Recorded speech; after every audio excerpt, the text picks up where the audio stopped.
रमेश अपनी पत्नी गौरी के साथ रहा करता था। गौरी अपने पति से बहुत ज्यादा प्रेम भी किया करती थी, लेकिन रमेश बहुत ज्यादा गरीब था।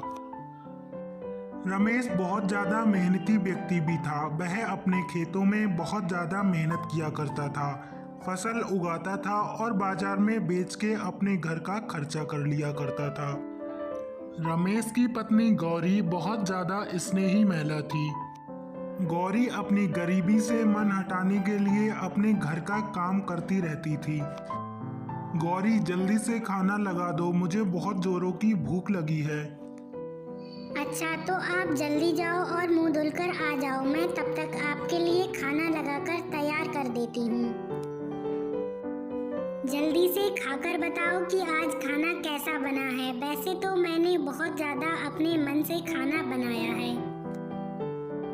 गौरी, तुम तो हमेशा बहुत ज्यादा अच्छा और स्वादिष्ट खाना बनाती हो, तो खाना आज कैसे खराब हो सकता है? आज भी बहुत स्वादिष्ट है। बातें करने के बाद रमेश खाना खाने लगा। रमेश को गौरी के हाथ का खाना बहुत ज्यादा पसंद था, लेकिन रमेश के पास कोई भी संतान नहीं थी, इसलिए वह बहुत चिंता में रहता था। रमेश ने अपनी पहली पत्नी गौरी से बात की और दूसरी शादी करने का सोच लिया था। आ गए आप घर पे कितने बजे तक आ जाते हो? कभी आपने बताया तो नहीं है। और वैसे भी ये गौरी हमेशा आपके पास बैठी रहती है, मुझे तो बैठने का टाइम ही नहीं देती। नहीं आज्ञा, ऐसी बात नहीं है। गौरी बहुत अच्छी महिला है, वह मेरी पहली पत्नी है, मैं उसे अच्छे से जानता हूँ। इतनी बात कहकर रमेश की पत्नी वहां से अपने कमरे की ओर चली जाती है। आज्ञा, चलो खाना खा लो, मैंने तुम्हारी पसंद का खाना बनाया है।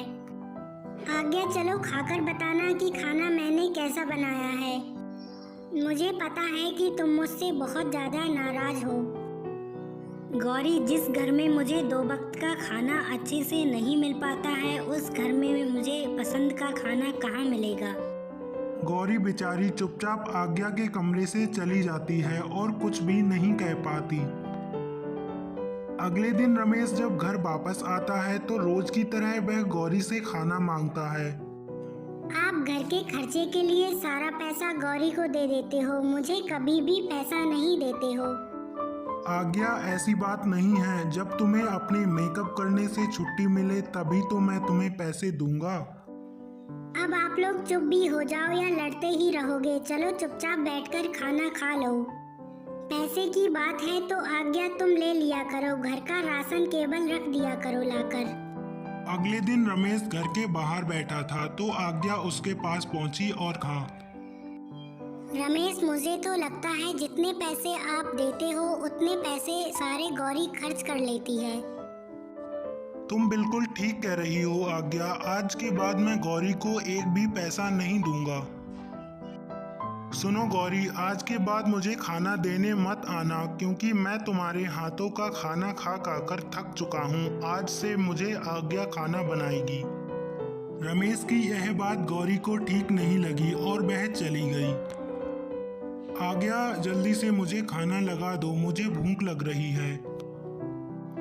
आज्ञा ने जैसा जैसा कहा रमेश वैसा ही करता गया। आज्ञा मन ही मन बहुत ज्यादा खुश हो रही थी, उसकी बातों का जादू रमेश पर चल गया था। इधर गौरी घर छोड़कर शहर में आ गई थी। उसने अपना छोले चावल का एक ठेला लगाना शुरू कर दिया था, उसकी अच्छी कमाई हो रही थी।